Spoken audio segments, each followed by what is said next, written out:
ദൈവനാമത്തിന് മഹത്വം ഉണ്ടാകട്ടെ. പ്രിയപ്പെട്ടവരെ, ഇന്ന് ദാവീദിൻ്റെ സങ്കീർത്തനം 63 അധ്യായം 1 മുതൽ 4 വരെയുള്ള വാക്യങ്ങളാണ് നിങ്ങൾക്കായി സമർപ്പിക്കുന്നത്. Hallelujah, praise the Lord.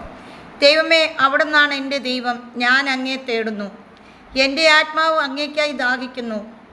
ഉണങ്ങി വരേണ്ട ഭൂമി എന്ന പോലെ എൻ്റെ ശരീരം അങ്ങേ കാണാതെ തളരുന്നു. അങ്ങയുടെ ശക്തിയും മഹത്വവും ദർശിക്കാൻ ഞാൻ വിശുദ്ധ മന്ദിരത്തിൽ വന്നു. അങ്ങയുടെ കാരുണ്യം ജീവനേക്കാൾ കാമ്യമാണ്. എൻ്റെ അധരങ്ങൾ അങ്ങേ സ്തുതിക്കും. എൻ്റെ ജീവിതകാലം മുഴുവൻ ഞാൻ അങ്ങേ പുകഴ്ത്തും. ഞാൻ കൈകൾ ഉയർത്തി അങ്ങയുടെ നാമം വിളിച്ചപേക്ഷിക്കും. ആമേൻ, പ്രൈസ് ദി ലോർഡ്, ഹല്ലേലൂയ. പ്രിയപ്പെട്ടവരെ, നമ്മൾ കർത്താവിൻ്റെ നാമം വിളിച്ചപേക്ഷിക്കണം. കർത്താവിനോട് ചേർന്നിരിക്കണം. അപ്പോഴാണ് കർത്താവ് നമ്മളോട് ചേർന്നിരിക്കുന്നത്. ഉണങ്ങി വരേണ്ട ഭൂമി പോലെയാണ് നമ്മൾ. ഉണങ്ങി വരേണ്ട ഭൂമി പോലെ എൻ്റെ ശരീരം അങ്ങേ കാണാതെ തളരുന്നെന്ന്.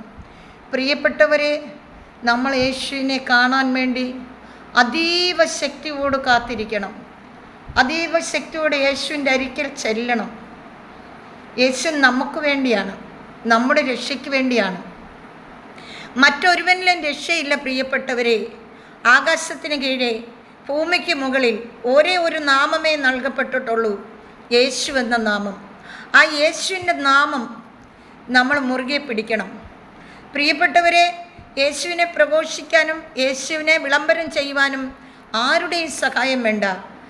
യേശുവിൽ മാത്രം അലിഞ്ഞു ചേർന്നാൽ മതി. നമ്മൾ യേശു പറയുന്നുണ്ട്, നിങ്ങൾ ലോകമെങ്ങും പോയി സകല സൃഷ്ടികളോടും എൻ്റെ സുവിശേഷം പ്രസംഗിക്കുവിൻ. വിശ്വസിക്കുന്നവൻ രക്ഷിക്കപ്പെടും, വിശ്വസിക്കാത്തവൻ ശിക്ഷിക്കപ്പെടും. അപ്പം വിശ്വസിക്കുന്നവൻ്റെ കൂടെ എന്തെല്ലാം അടയാളങ്ങളുണ്ടെന്നറിയാവോ? നമുക്ക് വിശ്വസിക്കാം, ഏറ്റുപറയാം, ദൈവത്തോട് കൂടെ ആയിരിക്കാം. പ്രിയപ്പെട്ടവരെ, ആരും നമ്മെ വളർത്തത്തില്ല. നമ്മെ വളർത്തുമെന്ന് നമ്മൾ ചിന്തിക്കുന്നവരൊക്കെ നമ്മളെ തളർത്തത്തേ ഉള്ളൂ. നമ്മളെ വളർത്തുന്നത് രക്ഷകനായ യേശുവാണ്. അതുകൊണ്ട് നമ്മൾ മനുഷ്യരിൽ ആരിലും ആശ്രയം വെക്കരുത്. നമ്മുടെ യേശുവിനെ നമ്മൾ പ്രഘോഷിക്കുക. ജീവനുള്ളവനെ, അതേ ജീവനുള്ളവനെ പ്രഘോഷിക്കുക. ഇന്ന് ജീവിക്കുന്ന ദൈവം നമ്മുടെ കൂടെയാണ്. Hallelujah, hallelujah. ഞാൻ ജീവിതകാലം മുഴുവൻ അങ്ങേ പുകഴ്ത്തും. പ്രിയപ്പെട്ടവരെ, നമ്മുടെ ജീവിതകാലം മുഴുവൻ നമ്മൾ കർത്താവിനെ പുകഴ്ത്തണം. കർത്താവിൻ്റെ മക്കളാണ് നമ്മളെങ്കിൽ നമ്മൾ അതിന് അവകാശികളാണ്. ഹല്ലേലൂയ. അതുകൊണ്ട് നമുക്ക് കർത്താവിനെ പുകഴ്ത്താം. നമ്മുടെ ജീവിതകാലം മുഴുവൻ നമുക്ക് കർത്താവിനെ പുകഴ്ത്താം. നമ്മൾ വിളിച്ചപേക്ഷിക്കുമ്പോൾ നമ്മുടെ അടുത്ത് ഇത്ര അടുത്ത് ദൈവമുള്ള വേറെ ഏത് ശ്രേഷ്ഠ ജനതയാണുള്ളത്? അതുകൊണ്ട് നമുക്ക് വിളിച്ചപേക്ഷിക്കാം, നമുക്ക് കർത്താവിനെ മഹത്വപ്പെടുത്താം, ദൈവത്തോട് കൂടെ ആയിരിക്കാം, യേശുവിൻ്റെ സ്നേഹത്തിൽ ഒന്നാകാം. യേശു നിങ്ങളെല്ലാം അനുഗ്രഹിക്കട്ടെ. ആകാശവും ഭൂമിയും സൃഷ്ടിച്ച കർത്താവ് നിങ്ങളെല്ലാം സമൃദ്ധിയായി അനുഗ്രഹിക്കട്ടെ. പ്രിയപ്പെട്ടവരെ, ഈശോയുടെ നാമത്തിൽ എല്ലാവരും നിലനിൽക്കുക, യേശുവിനോട് ചേർന്നിരിക്കുക. എൻ്റെ സ്നേഹിതർക്കായും എൻ്റെ പ്രിയപ്പെട്ടവർക്കായും ഇത് കാണുന്ന എൻ്റെ എല്ലാ പ്രിയപ്പെട്ടവർക്കുമായി പ്രാർത്ഥിക്കുന്നു. കർത്താവ് അനുഗ്രഹിക്കണമേ, വിശദീകരിക്കണമേ.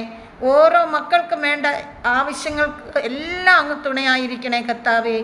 പലവിധ ആവശ്യത്താൽ, പലവിധ വേദനകളാൽ, പലവിധ ഭാരത്താൽ ഭാരപ്പെടുന്ന, വിഷമിക്കുന്ന, രോഗത്താൽ ഭാരപ്പെടുന്ന മക്കളുണ്ട് കർത്താവേ. കടഭാരത്താൽ വേദനിക്കുന്ന മക്കളുണ്ട് കർത്താവേ. നെട്ടോട്ട് ഓടുന്ന മക്കളുണ്ട് കർത്താവേ. അവരെ എല്ലാം സഹായിക്കണമേ. ജോലിയില്ലാതെ വലയുന്ന മക്കളെ എല്ലാം സഹായിക്കണമേ പിതാവേ. ഇപ്പോൾ പ്രാർത്ഥന ആവശ്യമുള്ള എല്ലാ മക്കളെയും അനുഗ്രഹിക്കണമേ, സഹായിക്കണമേ. അങ്ങയുടെ കൃപയാൽ നിറയ്ക്കണമേ എന്ന് പ്രാർത്ഥിക്കുന്നു. പിതാവായ ദൈവത്തിൻ്റെ സ്നേഹവും പുത്രനായ ദൈവത്തിൻ്റെ കരുണയും പരിശുദ്ധാത്മാവിൻ്റെ അഭിഷേകവും ഈ പ്രാർത്ഥന കേൾക്കുന്ന എല്ലാ വ്യക്തി ജീവിതങ്ങളുടെയും കൂടിയിരിക്കുമാറാകണമേ എന്ന് പ്രാർത്ഥിക്കുന്നു. നിത്യം പിതാവും പുത്രനും പരിശുദ്ധാത്മാവുമായ സർവേശ്വര എന്നേക്കും ആമേൻ. കർത്താവ് നിങ്ങളെല്ലാം അനുഗ്രഹിക്കട്ടെ. Praise the Lord, hallelujah.